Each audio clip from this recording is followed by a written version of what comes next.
Hello, y'all. My name is Shemaria Wiseman. I am the beat reporter for the Memphis women's basketball team over at Bluff City Media, and I am here with Miss Tamika Whitmore, a former WNBA player, former Memphis women's basketball player. I am here with her today to ask her a couple of questions. I'm super excited. Miss Tamika, how are you? I am awesome. I'm a new transplant in Texas. I just moved to San Antonio, Texas about 3 months ago. Mm-hmm. So I've been having fun. That's great to hear. I'm gonna go ahead and start going into the questions. But okay, so starting it off, March 1st is a big moment for you.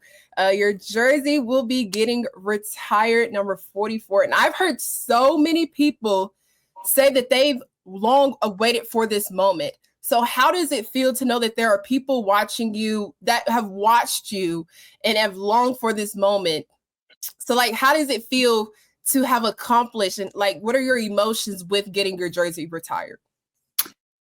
To be honest, like I'm excited, but I don't know how to feel because I've always looked at my talent as a God thing. Mm. So like I when people ask me how I learned to play, like I can just pick up a ball and play. I don't know what to tell people, but and just I just honed my skills at the street courts back home. And then once it's like I took to it like a duck to water. So when I picked it up, I couldn't put it down. So it Yeah. was really like a God thing. And so like it's all honor, whatever I've done, all that's just God. Yes, ma'am. I feel that 100%.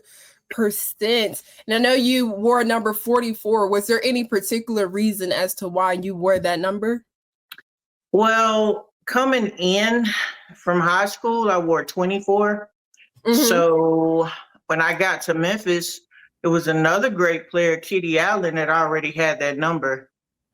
So they gave me a choice between 4 and 44, and I chose 44 because I figured that I would try to get my jersey number in points one day. So, and I Yeah. ended up beating that. So that's why I chose 44. I love that. Love that. uh, let's take it back to those years in which you did play for the Tigers. Um, what was it like just playing for that well-talented team? I know that's like, my opinion, the best Memphis women's basketball team that we've had. So just overall, what was it like playing with that team? Being recruited by that team felt overwhelming because you come, you watch them play, and they're it was almost like we were the female Razorbacks because we gave you 40 minutes of hell too. We were full court pressing like the whole game. So Mhm. to watch that coming in, it felt overwhelming, and I was wondering like, wow, how am I gonna fit in with this team? But at the same time, once you get here, you get your feet on the ground, and you just adapt to it. You have a coach that you coming in with a coach that has high expectations, and to be able to play for Coach McNellis, you better have higher expectations. Mhm.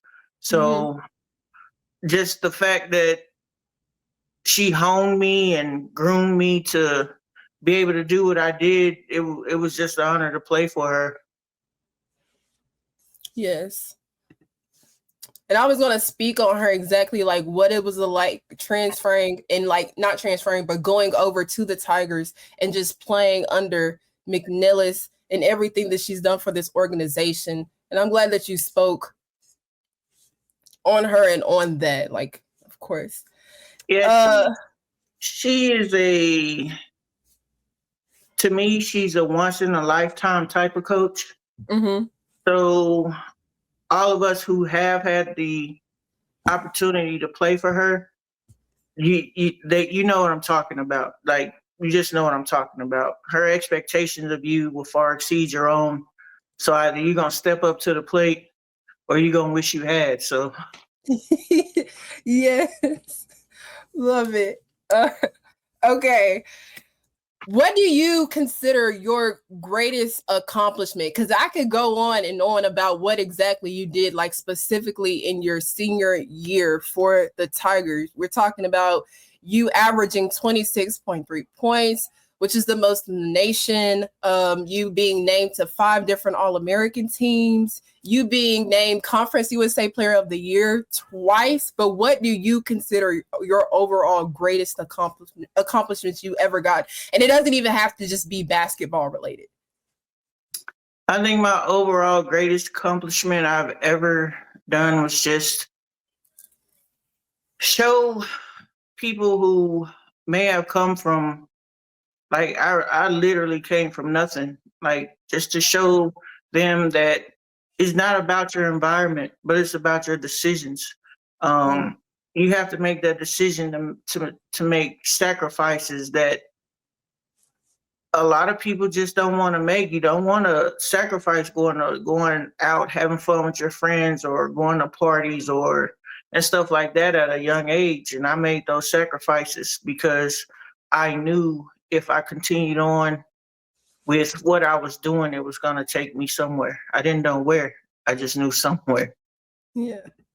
You trusted the process, which is very important Yep. when you're making sacrifices like Mhm. that. But going over to your pro career, you were drafted to the WNBA 2 years after the WA inauguration. So you got to witness the beginning of like greatness. And how do you feel in regards to seeing the growth? First of all, I want to dive deep into you getting drafted. What were your emotions and the feelings you had when you got drafted? Believe it or not, it was another league called the ABL that had just folded then, and I really wanted to play in the ABL. So my Mm, feelings of getting drafted to the WNBA I wasn't all that excited about it because I felt like the WNBA, like with the color of the ball mm, and just everything, I just felt like it was like a gimmick, you know? I thought mm. it was doing a disservice to like basketball in general. So I really wanted to play in the ABL, but when the ABL folded, I got drafted. And then I think when I got drafted, they took all ABL players except for 10 college kids out the whole nation that draft. And I was one of those 10. Wow. Wow. Yeah, a lot of people don't know that. Like Yeah. that draft was probably one of the murkiest Marcus. Wow. in WNBA history because Mm, you had so much talent at the college level, but mm-hmm. you also had so much talent with the ABL, and those women are looking for jobs and how to feed their families. And you're coming into adulthood, and this is something that you're doing, you're loving it, and you want to continue on with it. So Yeah. to have that draft and everything happen like that, like a lot of people don't know that history. It was tough. That's tough. That is tough. But what are your with the growth of the league, what are now Mhm. your thoughts regarding the WNBA? I think it's phenomenal of what the WNBA, well, what Angel Reese and Caitlin Clark have been able to bring to the league. Um, I think those young women have really put a spotlight on women's basketball, but I think to see the growth of it is phenomenal. Now I just wish they start looking at our pensions. Yeah. Right? Yes. Yes. Very, very. They really should. Mm-hmm. And then in the pro career, you got to play for multiple teams like New York, Los Angeles, Indiana, Connecticut, and you even took your talents overseas. What was Every it year. like with playing? What was it like playing overseas? Was it like very different? Was the organizations and how you reviewed different? Like, how was that overall experience with playing overseas? To be blunt, it's like going from sugar to shit. Uh, I mean, I'm not gonna say that I didn't like playing overseas because I did enjoy my experiences over there. But you're going over there as you're really a young kid. You don't know the language. You don't know what to Yeah. expect. The food is totally different.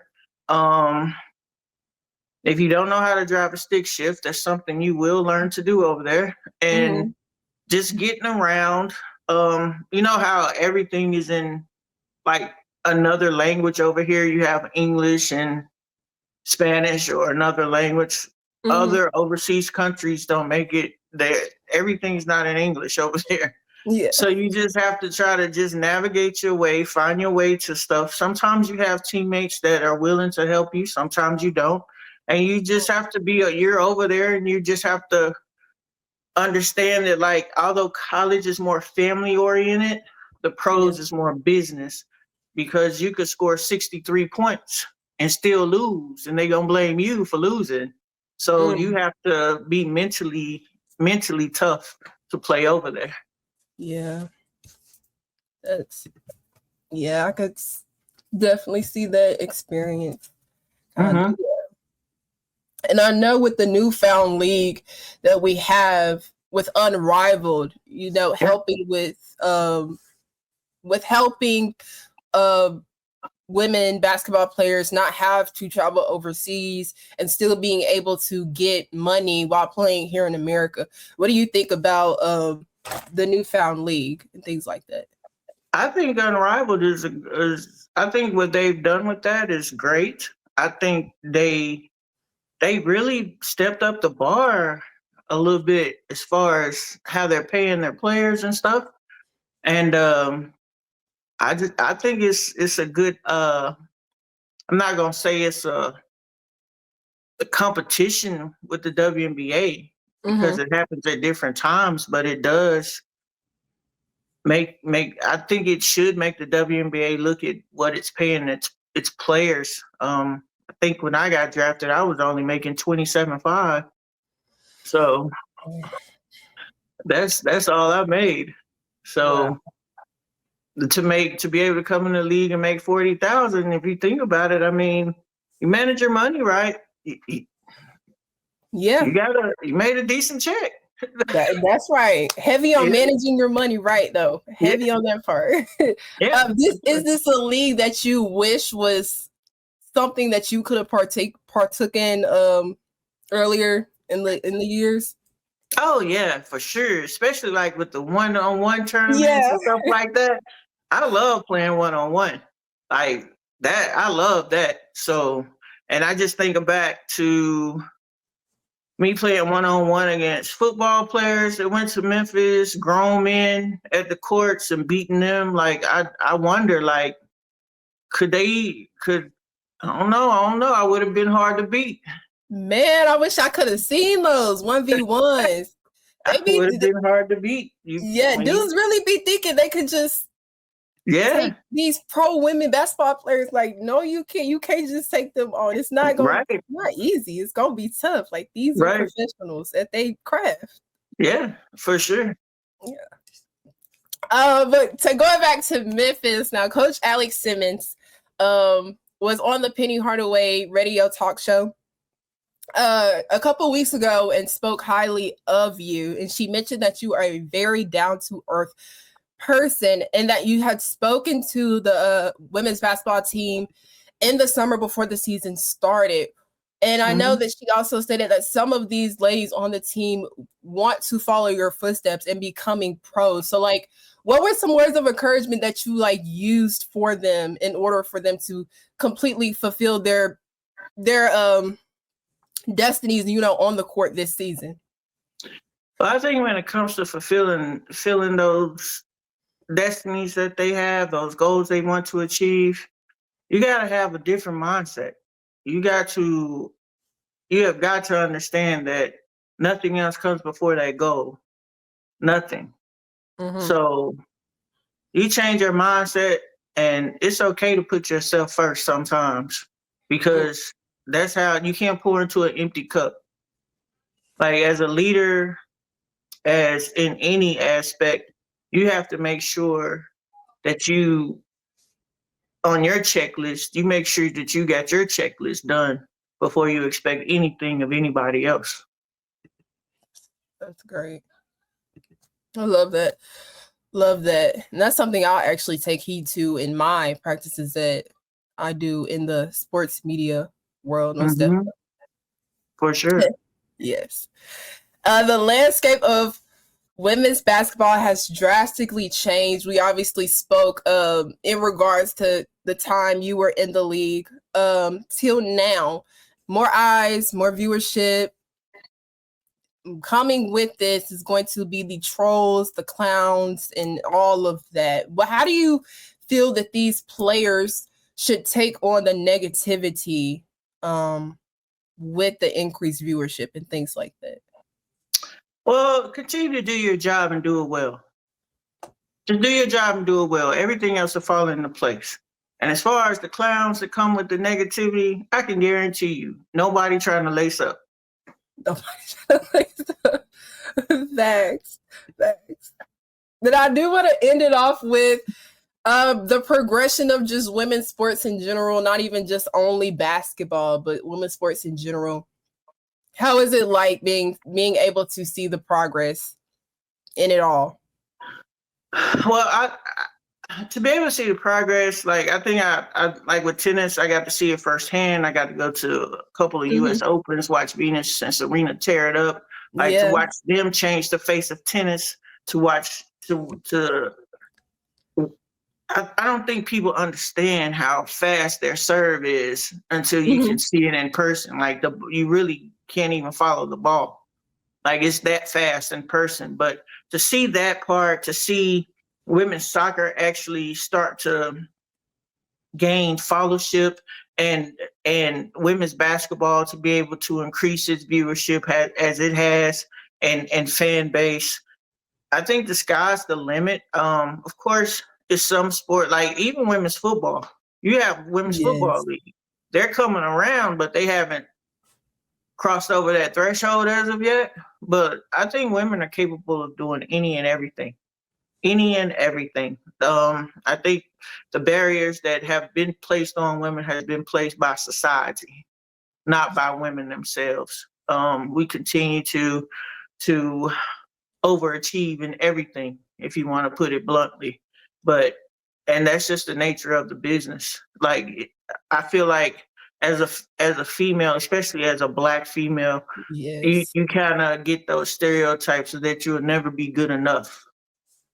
But the trick I think the trick to all of that is just to understand that what you want to do for yourself as a person and not to try to do something because somebody else or be in a certain position because somebody else wants you to be there. That's what I've done my whole career. If you told me I couldn't do it, I was gonna die trying to try to prove you wrong. And I think that's what Coach Manella saw in me, and that's how I was good. I stayed in trouble all the time. I had to run for everything. I think I ran 2 miles every day for almost 4 years for being in trouble. So, and the way I wrap my mind around it was nobody else in the country was running as much as I was running. Yeah. So that right there just made me better than everybody else. Most definitely better than everybody else. You are one of the greatest to ever do it in Memphis basketball down here. Okay, you just the best to ever do it in the South. Thank you. Memphis embraced me as their own, and I love Memphis. I love the city of Memphis. I love the grind that comes with Memphis. It just fits my personality. I'm originally from Tupelo, Mississippi. That'll always be home, but Memphis has definitely, they have a special place in my heart for sure. Most definitely. The city loves and supports you. Once a Tiger, always a Tiger. We are going to be so excited to see you on March 1st. I'm so excited for this day. I need y'all to go out and support the Memphis women's basketball team and show support for the former ladies who put their blood, sweat, and tears onto that basketball court in Memphis. Miss Tamika Whitmore, I appreciate you so much for coming and answering these questions. I would love to interview you again. I hit you up, but I appreciate you so much. Thank you. Oh, anytime. My pleasure. Of course.